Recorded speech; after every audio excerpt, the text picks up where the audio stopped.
American president Donald ട്രംപും Russian president Vladimir പുടിനും തമ്മിൽ അലാസ്കയിൽ നടന്ന നിർണായകമായ കൂടിക്കാഴ്ച ലോകരാഷ്ട്രീയത്തിൽ പുതിയൊരു പ്രതീക്ഷയ്ക്ക് തിരികൊളുത്തിയിരിക്കുന്നു.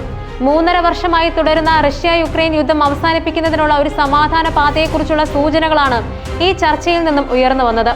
യുദ്ധം അവസാനിപ്പിക്കുന്നത് സംബന്ധിച്ച അന്തിമ ധാരണയായെങ്കിലും ചർച്ചകൾ ശുഭകരമാണെന്ന് ഇരു നേതാക്കളും സംയുക്ത വാർത്താ സമ്മേളനത്തിൽ വ്യക്തമാക്കി.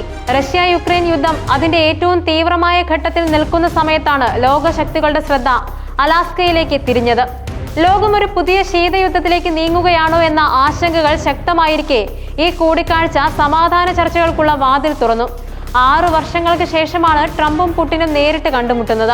അമേരിക്കൻ പ്രസിഡന്റ് തിരഞ്ഞെടുപ്പിൽ ട്രംപിന്റെ വിജയം റഷ്യയുമായുള്ള ബന്ധം മെച്ചപ്പെടുത്തുന്നതിൽ നിർണായകമാകുമെന്ന് നേരത്തെ തന്നെ വിലയിരുത്തപ്പെട്ടിരുന്നു.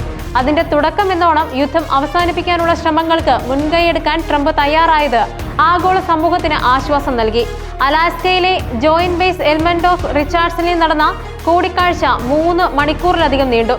ഡൊണാൾഡ് ട്രംപും വ്ളാഡിമിർ പുടിനും അടച്ചിട്ട മുറിയിൽ ഒറ്റയ്ക്ക് ചർച്ച നടത്തുമെന്നായിരുന്നു ആദ്യ റിപ്പോർട്ടുകൾ.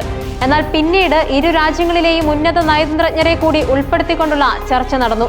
ചർച്ചയുടെ പ്രധാന അജണ്ട റഷ്യ-യുക്രൈൻ യുദ്ധം അവസാനിപ്പിക്കുക എന്നതായിരുന്നു.